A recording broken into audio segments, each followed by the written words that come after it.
Chapter 1. No, it isn't true. It can't be true. Matt Johnson woke up. It was that nightmare again. The same nightmare every night for 6 weeks. It was so real. His parents are in the car. They're happy. They're laughing and talking about the summer holidays. 2 weeks in Florida. Disney World, Cape Canaveral, the ocean to swim in. A 12-year-old kid's dream. Suddenly the car is out of control. Matt's dad is a good driver, but he can't stop the car. It's going too fast. It's too late. There's a tree. A terrible sound of metal breaking. Now there's silence. The car is upside down. Only a wheel is moving. It turns and turns and turns. Matt put his head in his hands and cried, like he did every night. It can't be true. But it was true. His parents were dead, and Matt was alone now. Cry, Matt, cry. Don't worry, said a gentle voice. The sad, kind face of an old lady appeared in the light of the lamp next to Matt's bed. I'm sorry, Gran, said Matt, and looked up. In the lamplight was the pale face of a desperately unhappy young boy. It was a nice face, but his blue eyes were still full of tears. I'm sorry, he repeated. Gran, when will I start to forget? You'll never forget, said his grandmother. But one night your nightmares will stop. Then you'll start to dream of the happy times with your mum and dad. Happy memories never die. Matt's grandmother smiled. She was a wise old woman and the ideal person to help Matt at this difficult time. Let's go into the kitchen for some hot milk. Matt got out of bed. He was quite tall for his age and already looked down on his little grandmother. She was small, but she had a big heart. It was difficult for her, too. Jane, her daughter, was dead, and Philip, Jane's husband and Matt's father, too. But now there was Matt to take care of. Matt was her world now. Will you like living here? She asked him as they drank their milk. I don't know, answered Matt, tired and sad. It's so different. I liked Newbridge very much.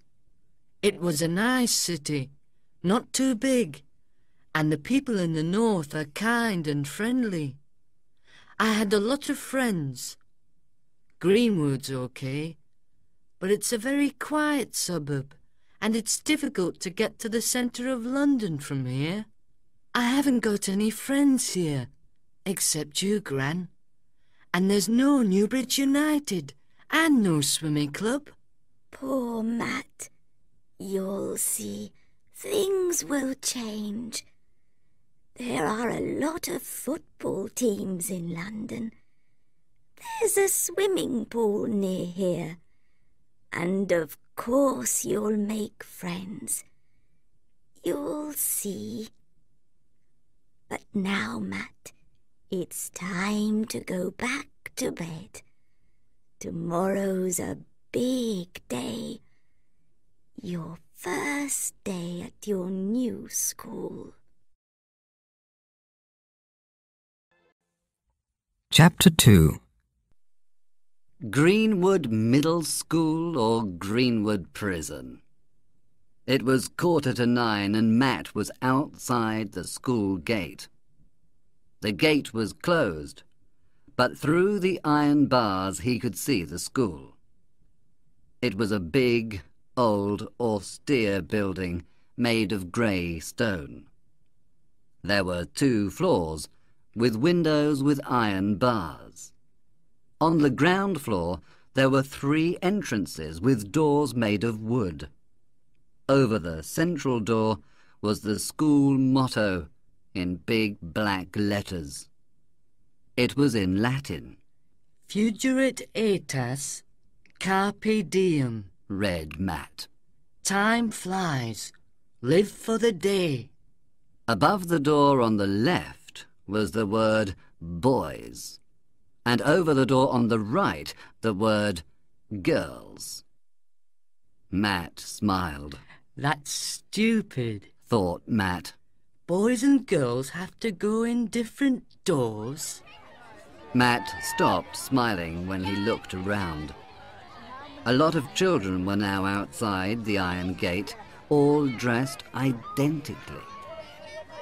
The school uniform. Now he remembered, at Greenwood School, uniform was obligatory. Matt, in his blue jeans, black trainers and red Newbridge United football shirt, felt very out of place. All the other children were wearing their green wool blazers. The boys with black trousers and a white cotton shirt, the girls with dark skirts and white blouses. Then Matt noticed the green and gold school ties. They wear ties to school too, he thought. Oh no, this place is really behind the times. He felt hundreds of eyes on him. He wanted to go home, but it was too late. The gate was open. The bell rang and the children started to go in, all talking and laughing. They were happy to see their friends again. Matt was very unhappy. He felt very lonely. Boy! Matt heard an angry adult voice. He looked round. Yes, you boy! Where is your uniform? Matt saw a short, thin man with an angry, red face. I'm sorry, sir. He said. It's my first day. The man, obviously a teacher, looked at him carefully. From your clothes and your accent, you must be Johnson, the new boy from the north. Yes, sir. Matt Johnson, replied Matt. Johnson at this school. The man continued. We use surnames here, and I'm Mr. Briggs. Did your parents forget your uniform? Matt was hurt, but replied, My parents are dead, sir. Oh, yes. Now I remember. That accident. It was in the newspapers. Your father was that famous lawyer. Well, I hope you'll buy a uniform as soon as possible. And Mr. Briggs went away. Matt was devastated. He didn't have the right clothes or the right accent. And his dad, a hero for a lot of people, now seemed an inconvenience. He felt terrible. He wanted to go back to Newbridge. Be careful, said a girl's voice. Matt turned and saw a pretty blonde girl smiling at him. You can't go in here. She continued. This is the girls' entrance. Mr. Briggs will shout at you again. Thanks, said Matt. Hey, what's your name? But the girl was already inside. Chapter 3. After a disastrous first day at school, Matt was very unhappy. What's the problem? Asked his gran. Nobody talked to me. The teachers were horrible and the lessons were boring. He answered. I'm going to watch TV. His gran smiled kindly and said, Things will change, Matt. That night Matt didn't have his nightmare. He dreamt of the blonde girl. She was the only reason to go back to school. The next day, Matt went by bike to school. It was a sunny day, and the birds sang happily. He arrived early. Perhaps today will be better, He thought. He put his bike in the bicycle shed and walked towards the boys' entrance. Near the girls' entrance, he saw the blonde girl from yesterday, talking to a tall boy. That's Johnny Briggs, Mr. Briggs's son, Thought Matt. He's in my year. I saw him bully a first-year boy at lunchtime yesterday. Matt looked at the blonde girl. She had the same green eyes and pretty round face he remembered from his dream. He thought, She looks really nice, and she spoke to me yesterday. I'm going to say hello. as he came near, he saw the girl looking angrily at Briggs. He heard her saying, No, I don't want to watch your silly football match. Leave me alone. She went towards the entrance, but Briggs stopped her. Don't be stupid. You must come with me. It's an important match, and I'm the captain. And I want you there to support my team. He said, catching her arm. The girl pulled away. Don't touch me. I'm not interested in you or your stupid football match. She shouted. Her face was red, and she looked very annoyed. Briggs looked furious. It's not a stupid match, He said loudly, it's very important. We're playing at the local stadium. and he continued to hold the girl's arm. Matt saw this. He felt angry and decided to help the girl. He walked towards them and said quietly to Briggs, Leave her alone. Now. Briggs looked at him. He was surprised and released the girl's arm. She moved away and looked at Matt gratefully. Who are you? What do you want? Don't tell me what to do. Briggs shouted aggressively, but Matt wasn't frightened. He said calmly, Go away. And don't annoy her again. She's not interested in you.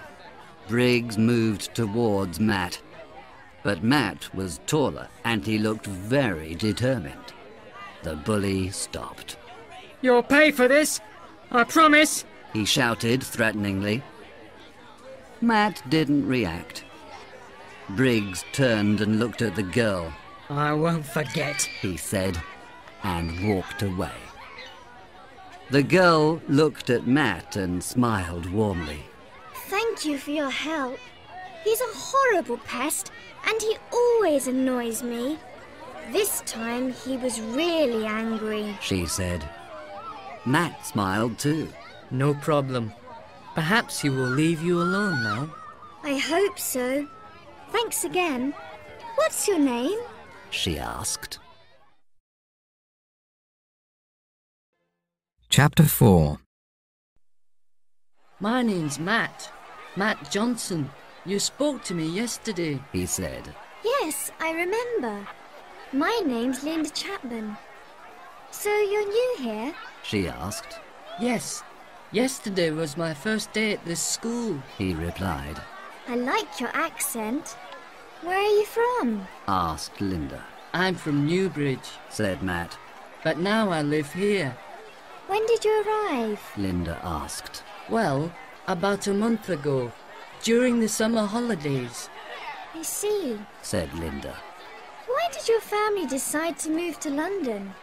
It must be nice to live in the north of England. Matt looked embarrassed.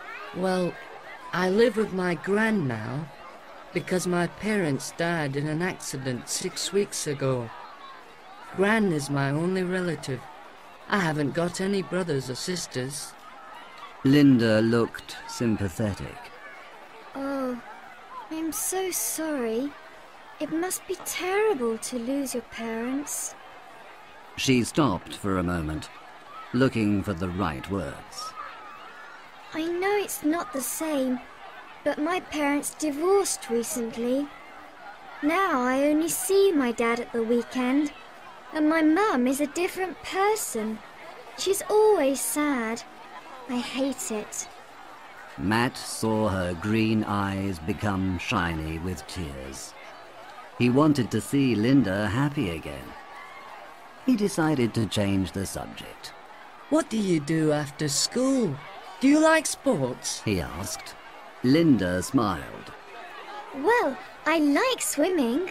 Do you? Me too. I love it. And I like football too. Oh, you don't, do you? I heard you say that to Briggs. Oh, Said Linda. I like football if Briggs isn't there. They laughed.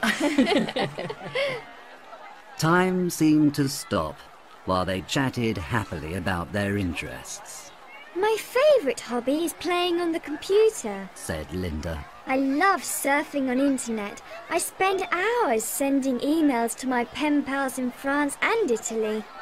And I like looking for interesting information for my school projects. That's great. Said Matt. I like computers too, but I haven't got one. Well, Said Linda. you can come to my house one day to use my computer if you want. Thanks, Linda. That's great. Replied Matt. He looked at Linda, suddenly feeling shy. Linda looked at her watch. Oh, it's nearly 9 o'clock. Our lesson starts soon. She said. Okay, let's go. Said Matt. Boys' entrance, don't forget. Laughed Linda. Oh, Matt, where do you live? I live in Boswell Street. Said Matt. That's near my house. I live in Simpson Road. We could walk home together after school if you want. Linda suggested. Matt smiled. He wasn't embarrassed now. It was impossible to be embarrassed with Linda. He decided to leave his bike at school until tomorrow. See you here at 4 o'clock. He said. Linda smiled. I usually go to the newsagent's for a bar of chocolate after school. I love chocolate. She said. I prefer fish and chips. Laughed Matt. Linda laughed too and said goodbye. Matt watched her go into school. He felt very happy. Now I've got a friend. He thought. Chapter 5. Matt went through the boys' entrance. He went to the school office to get his timetable. In the corridor he saw Johnny Briggs with some friends. Johnny's friends were all boys, and they had the same aggressive expression as Johnny. They looked at Matt as he passed. Matt felt uncomfortable, but he ignored Johnny's sarcastic comments. There he is, the new boy. He thinks he's someone important, but he's not. I'm glad he's not in my class. Matt put his hands in his pockets and tried to look unconcerned. You again! Take your hands out of your pockets! Said a voice. It was Mr. Briggs, Johnny's father. You haven't got a uniform yet, Johnson, but at least try to look tidy. Johnny and his friends laughed. Matt felt embarrassed, but he didn't show it. Sorry, sir. He said. I have to go to Class 2B, Mr. Wells' history lesson, but I don't know where it is. It's up the stairs. First door on the left. Lessons start in 2 minutes, so hurry up, said Mr. Briggs. Matt arrived at the classroom and knocked on the door. Come in, said a deep voice. Matt walked into the room and asked, Is this Class 2B? A tall, thin man with long white hair, like Albert Einstein, answered.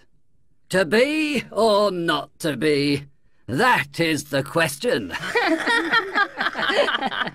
Everyone laughed. Matt laughed too, and was pleased to see Linda there, at her desk in the 3rd row. There was an empty place next to her, so Matt sat there.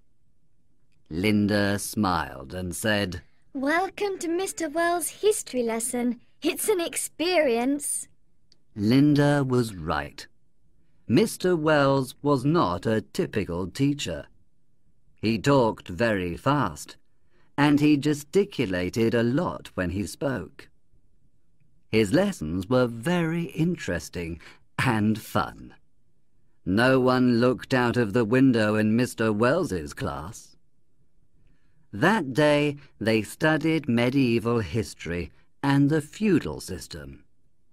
Matt was fascinated by the descriptions of life in the Middle Ages. Mr. Wells introduced the class project, a study of medieval castles. I want everybody to prepare for our visit to Duxbury Castle next month, said Mr. Wells. It's a perfect example of a medieval castle. You can look for information on medieval castles in general or Duxbury Castle in particular. If anyone has a computer, they can use internet to find a lot of information. Tomorrow I'll show you how on my portable computer. Matt, I've got an idea, said Linda. You can come to my house on Saturday. We can surf the internet and find material for the project. Great idea, replied Matt enthusiastically. On Saturday, Matt went to Linda's house. They found lots of interesting information on the internet for their project. Linda's mum was very friendly. She made a delicious lunch, a main course of fish and chips, and chocolate cake for dessert. Chapter 6. It was the day of the class trip. Matt was very excited. He was keen to see the castle, but the trip had other advantages too. No school for a day, no school uniform, no school lunch, no Briggs, and all day with Linda. The doorbell rang. Matt, Linda's here. Coming, Gran, said Matt, putting on his denim jacket over a red sweatshirt and jeans. He went downstairs. Hi, Matt. Linda was wearing a blue tracksuit and trainers. Have you got your packed lunch? She asked. Here it is, Matt. Said his gran, giving him a plastic box. Cheese sandwiches, crisps, an apple and a chocolate biscuit. Buy something to drink at the castle. She gave him £1. Thanks, Gran. Have a lovely day, you two. His gran smiled. Thanks, Mrs. Francis, said Linda. Matt, She continued. you can put your lunchbox in my rucksack. Thanks. OK, let's go. We mustn't miss the bus. Duxbury Castle was an hour from Greenwood. The hour passed quickly. Talking, listening to the radio, and watching the London suburbs become beautiful open countryside. The trees were a splendid mix of green, red and brown under a golden sun. A perfect English autumn day. Look, Cried Linda, pointing out of the window. the castle. We're here. It's great. Said Matt. I expected a total ruin. No, Johnson. It's the best example of a 12th century castle in England. It was Mr. Wells. Listen, everybody. This is Duxbury Castle. It's an English heritage property, and there is a guided tour of 1 hour. You are divided into 2 groups. Surnames from A to J must go first at 11 o'clock. The second group, surnames K to Z, do the tour at midday. You must meet at the entrance 5 minutes before your tour starts. Now it's 10 o'clock, and you are free to look around the castle. Remember your project work and think of intelligent questions for the guide. Also remember that you are responsible for Greenwood School's reputation. You must be good. Enjoy your visit. That was lucky, said Matt. We're in the same group. I know. Come on, let's look around. They went into the castle. Mr. Wells was right, said Matt. It is in good condition. Yes, if you close your eyes, you feel you're in the Middle Ages. I can imagine the castle full of brave knights and beautiful ladies, said Linda dreamily. Matt smiled. You read too many fairy tales. Oh, Matt, I can dream, can't I? Come on, it's time for our tour. They started to run towards the entrance. Matt! Linda! I know you're enthusiastic, but you mustn't run. It was Mr. Wells again. Sorry, they said together. I'll see you later. He smiled. Matt noticed that he had his portable computer in its case. Matt, said Linda. Did you hear? He called us with our first names. Yes, that's strange. And why has he got his computer? Who knows? Laughed Linda. I'm more interested in the mysteries of Duxbury Castle than the mysteries of Mr. Wells. Chapter 7. Good morning, boys and girls. Welcome to Duxbury Castle. The guide was a jovial, rotund man with a large white moustache. Before I start, any questions? Matt put up his hand. Yes, sir. Why is it called Duxbury Castle? A good question. Well, the castle is near the village of Duxbury. Near the village, there's a large pond, which is the favourite home of a variety of ducks. So that's Duxbury, the village of the ducks. In fact, Duxbury Castle used water from the pond for washing, cooking, drinking, and filling its moat. Many castles had ditches around them, without water. But a ditch with water, a moat, was better for defending the castle. You can see the moat is dry now. Once there was a wooden drawbridge over the moat. They raised this to stop intruders. Now we're at the main gate. Once there were 2 stone towers, the gatehouses. Between these was an enormous gate with iron bars, the portcullis. Now let's go inside the castle. The walls were stone and 10 meters high. There were turrets and ramparts, like those. He pointed to an intact section. Oh, I forgot to say the castle was built in 1156.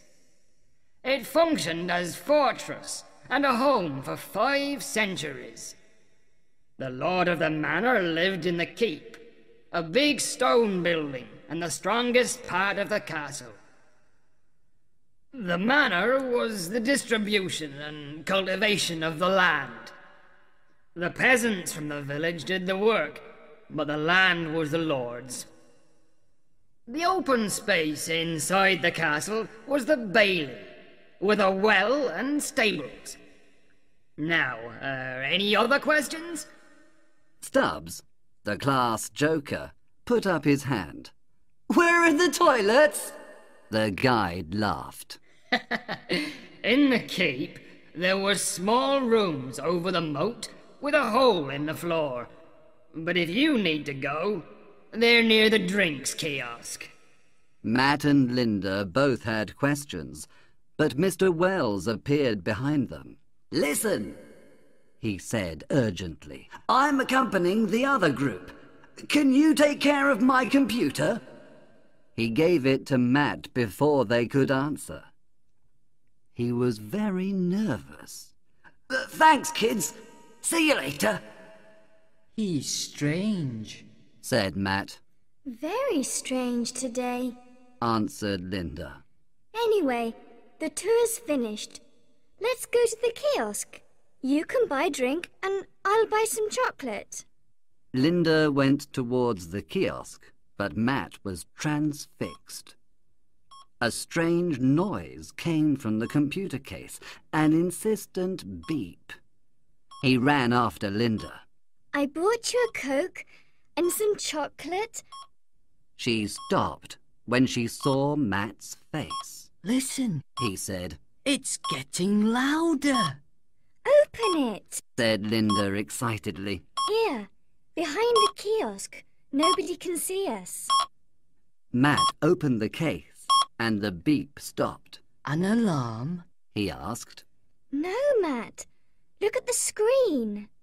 There was the image of an hourglass rotating quickly, and the words, "Press Enter to continue," flashed blue and red. And now? Said Matt. Linda pressed the Enter button. Nothing.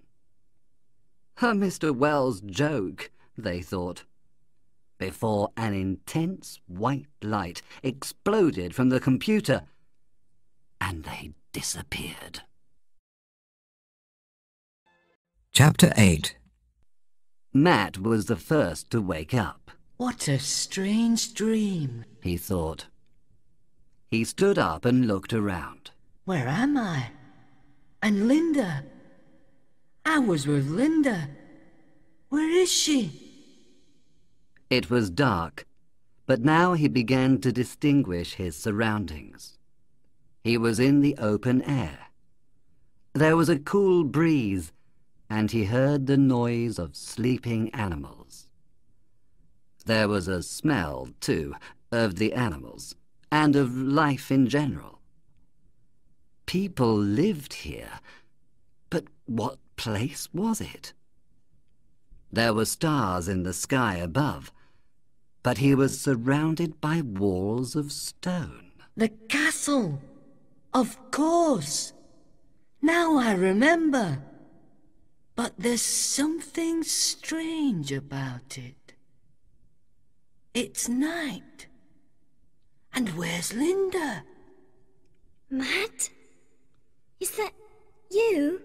Came a whisper from the dark, and Linda appeared in the moonlight. She was confused and frightened. Where are we?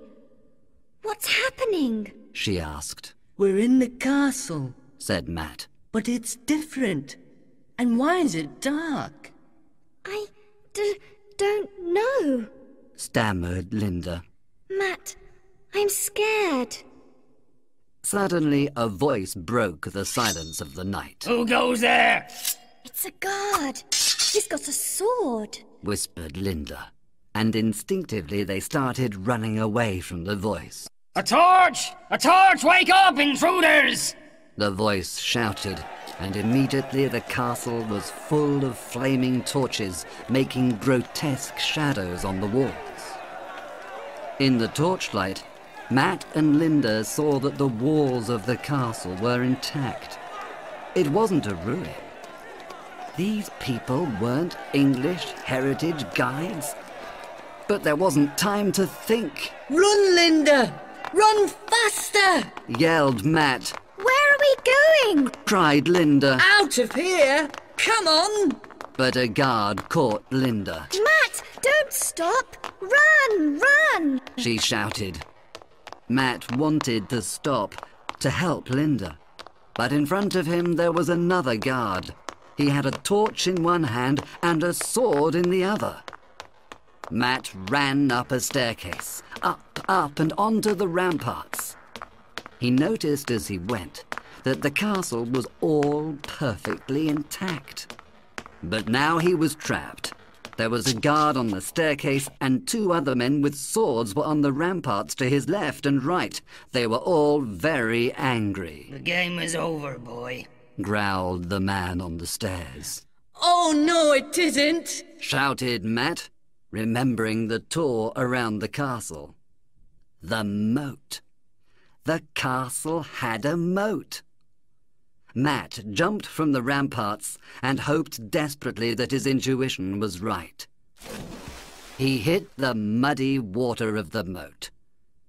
The moon, reflected on the water, broke into 1,000 pieces. Inside the castle, Linda stood petrified between two guards with long swords. A tall man with dark, angry eyes, and a scar on his right cheek appeared. "And who are you?" said the man, observing her closely. My lord, A guard said to the man. look at her garments. She must be a witch. Chapter 9. A witch? Possibly. But a witch so fair? The tall man looked at Linda, and she trembled. A guard said, Lord Blackheart, there was a boy with her. He jumped from the walls. We must find him. "Don't worry," replied the lord. "Nobody could survive that fall. He is probably at the bottom of the moat." He smiled horribly, and Linda felt desperate. Oh no, Matt can't be dead. She thought. Lord Blackheart continued to look at her. "A very fair maid. Take her to the Great Hall," he ordered. "I want to question her." The guards pushed Linda towards the huge door of the keep. Inside, there was an immense hall. There were many flaming torches along the walls, but the room was shadowy and sinister. There were also numerous long standards of different colours and a long wooden table in the middle of the room. On the left, there was a very big fireplace, but no fire. Linda felt cold. "Leave us!" Lord Blackheart ordered the guards. Linda shivered with cold and fear. She didn't want to be alone with this horrible man. This isn't happening to me. She cried. I don't believe it. It's a nightmare. Can a fool not sleep? A voice came from the shadows near the fireplace. It was a jester in a red and gold striped costume and a hat with bells on it. He looked curiously at Linda. A maid was never made like this. What a strange costume. The jester smiled. He had a kind face, and Linda felt a little better. Lord Blackheart said, "My guards found her in the castle. Her companion is dead. Is she not fair?" Fair, my lord? Are you hungry? "No, fool. You don't understand me. Is she not lovely?" I understand you very well, my Lord Blackheart. You don't understand me. The jester laughed, and the bells on his hat jingled. Linda smiled. "Enough!" shouted the lord, irritated. "Who are you, maid?" My name's Linda Chapman, and I come from Greenwood. The jester said, Greenwood. A wood is green, but would a wood be Greenwood? "Be quiet, jester," said Lord Blackheart. "The maid is confused. Perhaps she is from another region. Why are you here, my pretty?" He put a hand on her shoulder. Linda didn't like how he looked at her. I wanted to visit the castle with Matt, but I don't understand what is happening. She replied. The jester laughed. Visit our castle. Strange. He looked at Lord Blackheart. Perhaps my lord is happy you visited our castle. Lord Blackheart continued to look at Linda. He smiled and touched her hair. "Now you are here, you must stay," he whispered. Linda moved quickly and bit Lord Blackheart's hand. Don't touch me! She shouted. "Ouch!" cried the Lord, and the jester laughed. "You stupid girl!" Blackheart shouted. "Guards, take this witch away!" Which, my lord? I see no witch," the jester said quietly. Lord Blackheart pointed angrily at Linda, who was furious now. "This witch! Throw her in the dungeons!" Chapter 10. The forest near the castle was quiet. Under the huge moon, nothing moved. The forest animals slept. Suddenly there was a noise. Something running. A fox. The animals woke up. The noise was loud. A hungry wolf. The animals were agitated. They wanted to hide. Too late. A figure came out into the moonlight. It was a boy. He stopped running, exhausted. The animals were happy. There was no danger. But there was a terrible smell. The boy also noticed the smell. Yuck! Now I remember. The castle toilets were over the moat. It was Matt. He wasn't dead, but he was very dirty and very smelly. The smell confirmed it wasn't a dream. He and Linda were in the Middle Ages. Linda, Matt thought, worried. I hope she's okay, but I can't do anything now. Tomorrow I'll go to the castle and try to explain. Explain what? That we come from the future? The computer! Matt remembered the strange white light from the computer. Mr. Wells' computer. That's why he was so nervous. This was his idea. Matt was very angry with Mr. Wells, but now the computer was more important. We need it if we want to return to the future. It must be in the castle. I have to help Linda and then find the computer. Matt stood up with determination, but he felt tired. I'll sleep until morning. Then I'll go to the castle. He looked around for a place to sleep, but suddenly he had a strange sensation. He felt someone watching him. Who's there? He asked nervously. No one answered. I know someone is there, he said, angry now. A small deer appeared through the trees. It looked curiously at Matt. It was you, Matt whispered, smiling. Then something flew by his ear. An arrow hit a tree near the deer, and the animal ran away. Matt turned, and in the darkness saw the figure of a boy. Hey, you! He shouted, but the figure started to run.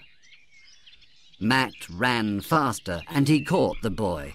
The boy was terrified and stammered, "Don't kill me! I'm sorry. We're starving." I don't want to kill you, said Matt. "Are you from the castle?" asked the boy. He was a little older than Matt. No, Matt thought for a moment. I'm a pilgrim from the north. The boy smiled. He didn't have many teeth. "In the village, we're very poor. Life was better before. Lord Duxbury was good and strong, but he went on the Crusades. His brother became the Lord, but a bad night, Blackheart killed him. Now Blackheart is our Lord. We work all day on the land, but he takes our crops. We have little to eat, My father is dead. He was killed by Blackheart's men because he hunted in the Lord's forest. He wanted food for my brothers and sisters. I'm the oldest, so now I hunt at night. He was very thin and had simple, dirty clothes. Matt was sorry for him. But then he looked at his clothes. They were covered in mud, or worse. Pilgrim, Smiled the boy. you can come to my home for the night. Are you hungry? I'm sorry I didn't catch the deer. Thanks. You're very kind. Said Matt. And Pilgrim, Continued the boy. tomorrow you can have a bath in the pond. You smell. Chapter 11. What's your name? Matt asked the boy. He laughed. What is my name, Pilgrim? They were out of the forest. This is where we work. There was a big open field divided into strips. Every strip was for a different crop. Do you have any animals? Matt asked. Yes, some sheep, pigs and a cow. At night they stay in our cottage. Matt was surprised. But they don't smell like you, Pilgrim. They crossed the field and came to the village. There was one street of dry mud with a dozen cottages. The cottages were made of wood and had a thatched roof. This is my cottage. Whispered Watt. Shh. The children are sleeping. What? A girl whispered from the darkness. The voice came from the cottage opposite. Anne, why aren't you in bed? Asked Watt. I was worried. Did you catch anything? Asked the girl. Only a smelly pilgrim. The girl laughed and said good night. Night. That's Anne. Said Watt. She will be my wife. Are you married? No. Smiled Matt. He remembered that medieval people married very young. He felt admiration for this boy with the responsibilities of a man. In the cottage it was very dark, but Matt saw there was one long room, divided into two parts. From the other part came the noise and smell of the animals. The air was humid, and smoke from the fire irritated his eyes. Here's some pottage, said Watt. He offered Matt a wooden bowl of soup. No spoon. I have to drink it. Matt thought, and drank the tepid mix of vegetables and cereal. He felt better, but he didn't like taking the family's food. I'm fine, he said when Watt offered more. Then drink some ale. My mother makes it. Matt drank some beer from a flask. Now, to bed, said Watt, and got into bed, still dressed. Matt couldn't see much, but moved towards the bed. He started to take off his dirty clothes, but Watt whispered, Tomorrow you can wash. Now sleep. Matt got into the bed, but his legs were too long.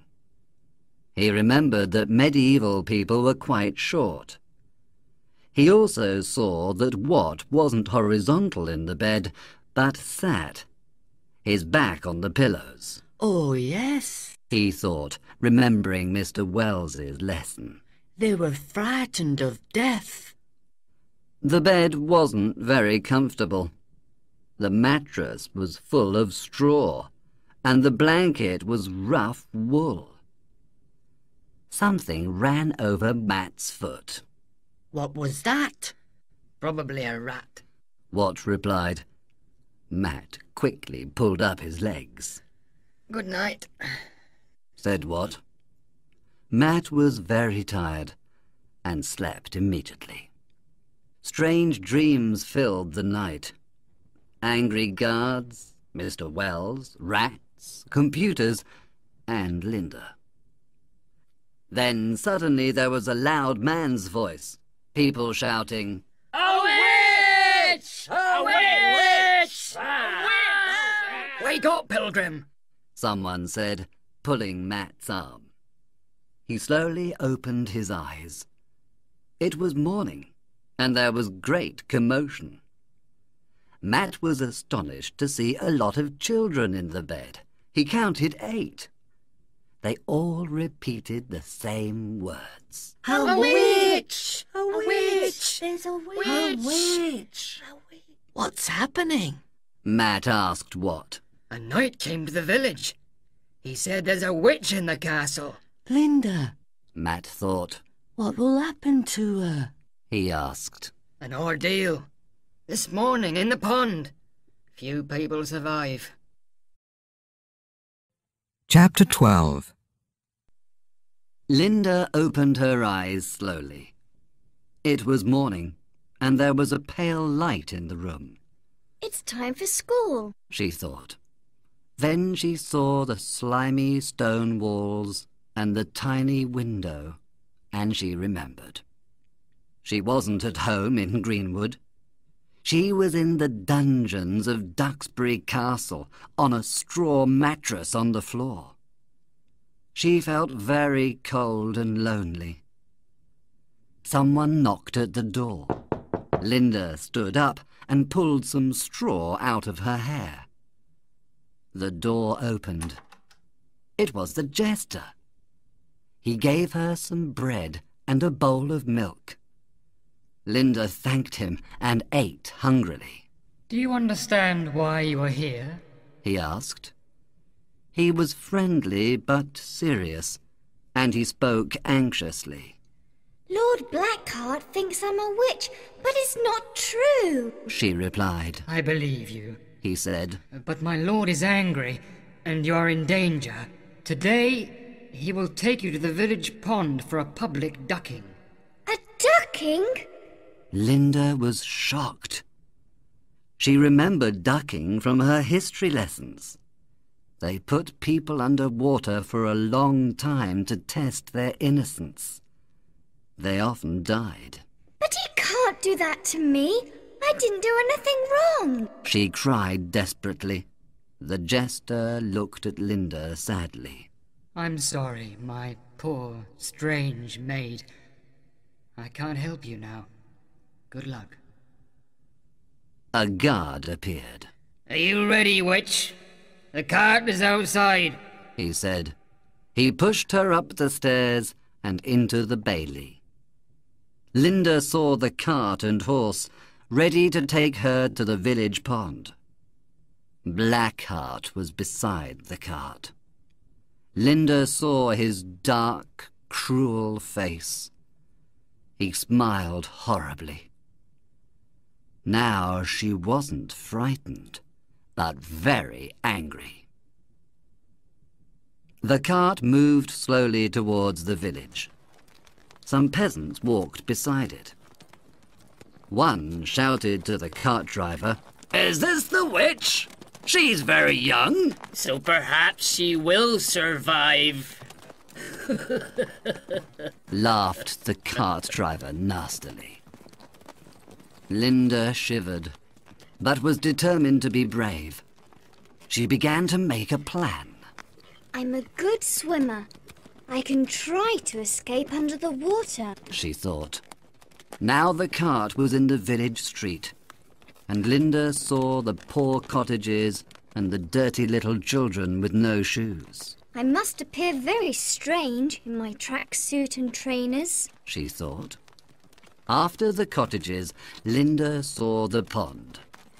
It was very large, full of reeds and surrounded by grass and trees. Some ducks swam happily on the water. Lord Blackheart was near the water with the guards.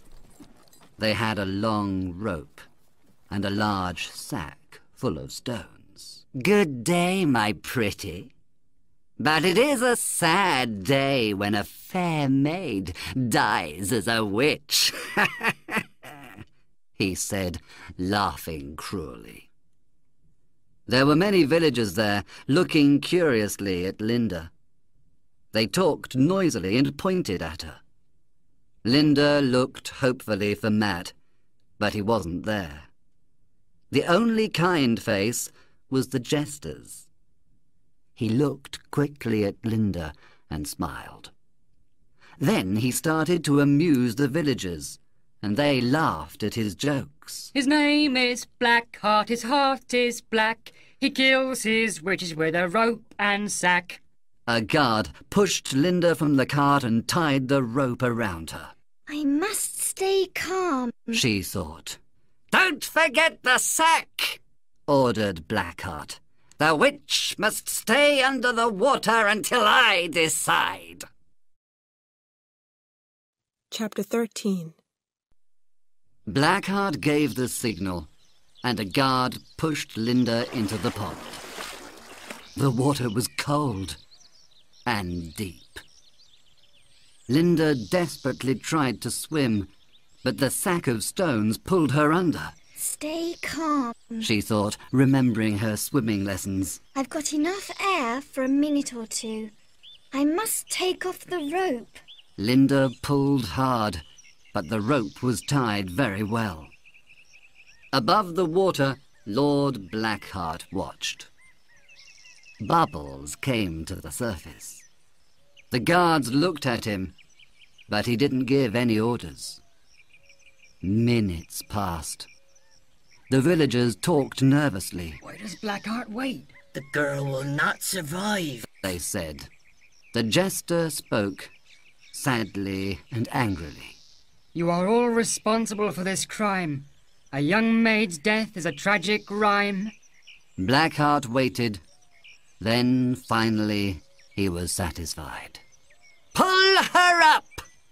he shouted. The guards pulled the rope, and the sack of stones appeared, but where was Linda? The crowd, incredulous, moved towards the water. Blackheart pushed through the people, furious. "Where is the witch? Find her!" He pushed a guard into the pond. My lord, I can't swim, said the guard. "Don't stop, you imbecile! You must find her!"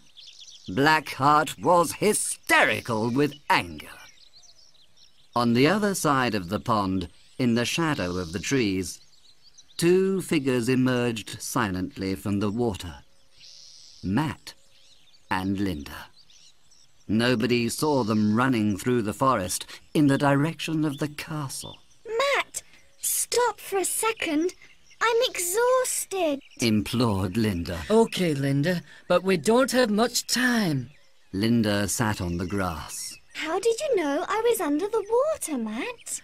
A guard announced a ducking in the village this morning. My new friend, Watt, showed me the place and gave me a knife. Then I hid in the long grass beside the pond. When you were under water, I swam to you and cut the rope. I know you're a good swimmer, so it was easy to swim to the other side of the pond. You saved my life, Matt, said Linda, looking at him in admiration. Matt's face became pink. No problem, he said, embarrassed. But now we must find the computer. We need it to go back to the future. I know where it is, smiled Linda. I hid it when we arrived. Great! Let's go, said Matt happily. OK, said Linda. I'm tired of being a witch. And I'm tired of being wet and smelly, laughed Matt. At the pond, Blackheart's face was red with anger. "Who is responsible for this?" he yelled, looking at the villagers. Perhaps she was a real witch, said a voice from the crowd. So she disappeared. "Silence, ignorant fools!" shouted Blackheart. He pointed his sword at the villagers. Enough! cried Watt. You are the fool! He picked up some mud and threw it at the Lord. It hit him directly in the face. First, there was silence. The villagers were shocked. Then everybody began to laugh.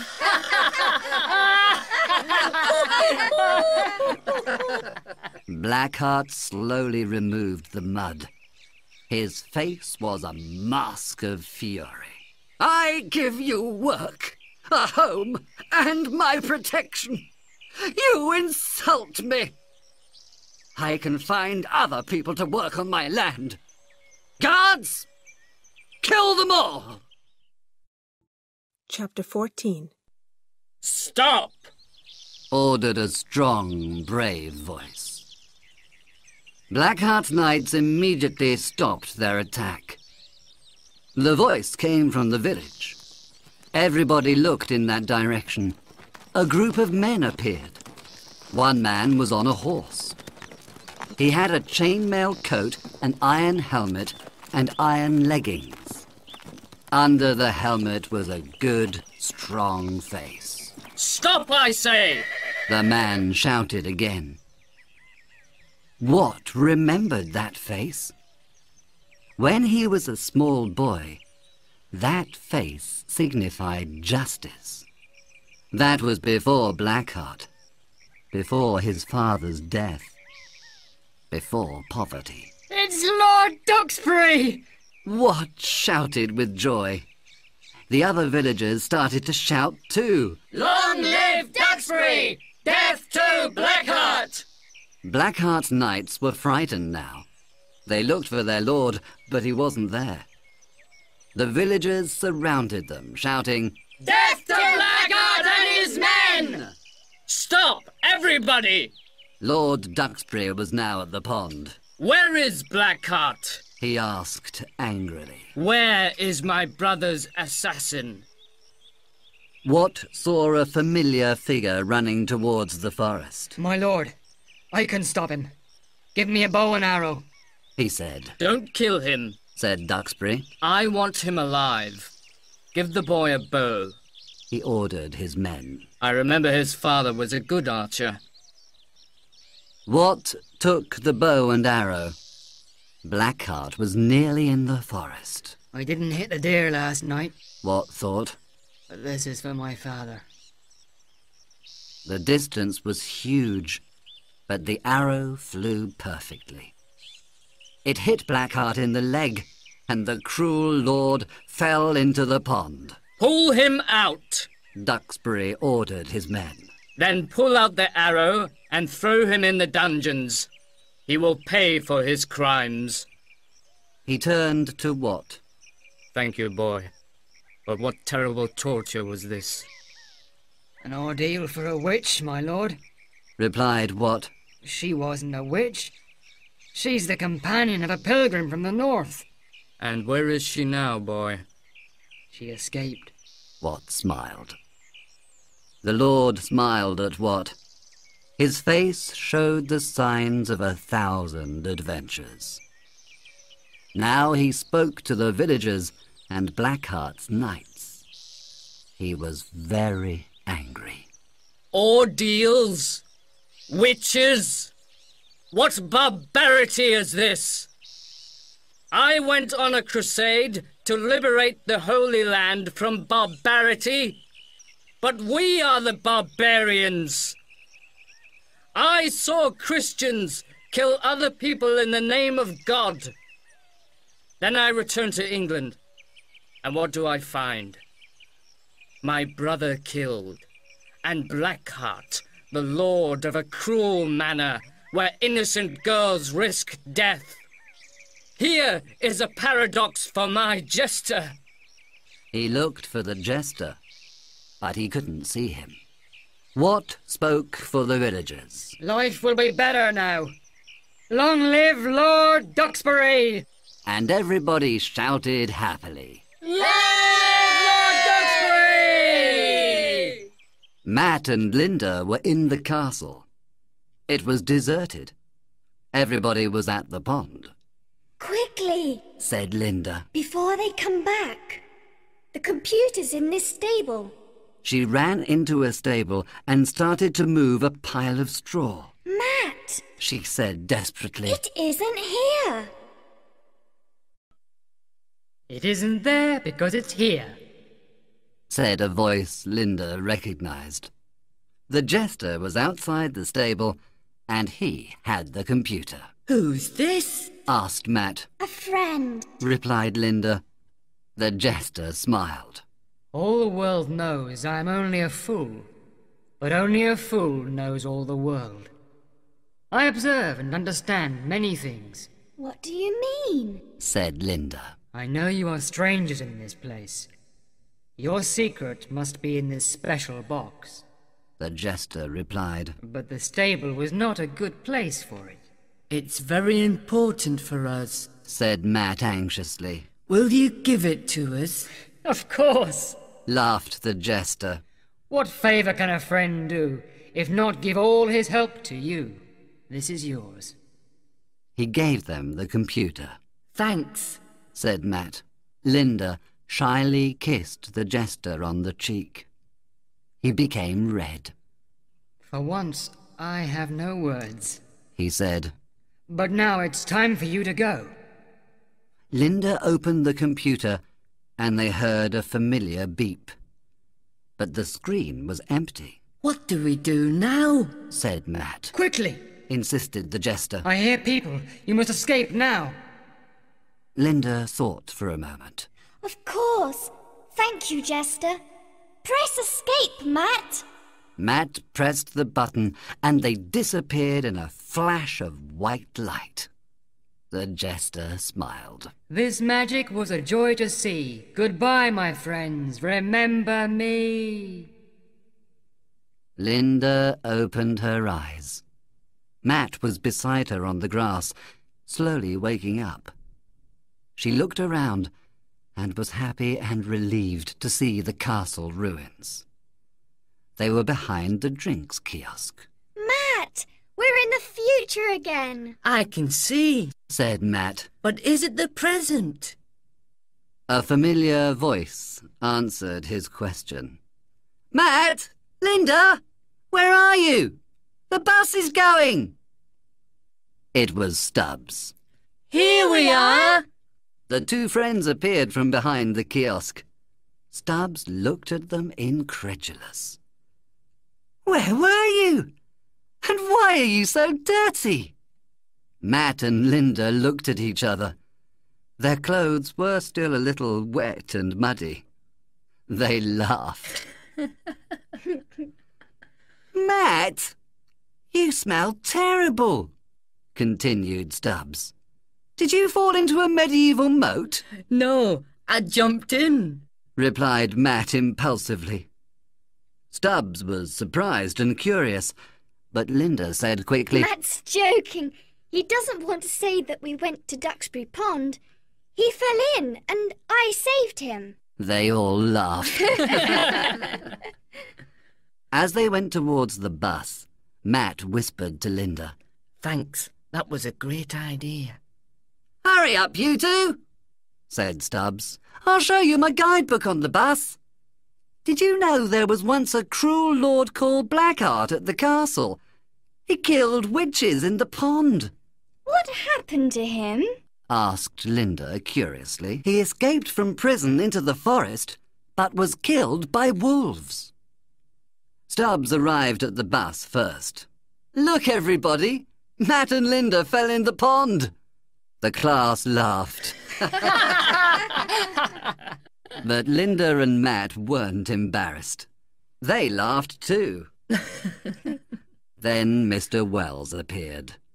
Here you are, he said with relief. I hope you enjoyed your trip. Matt and Linda looked at each other, smiled, and gave him his computer. It was a little boring, they said together.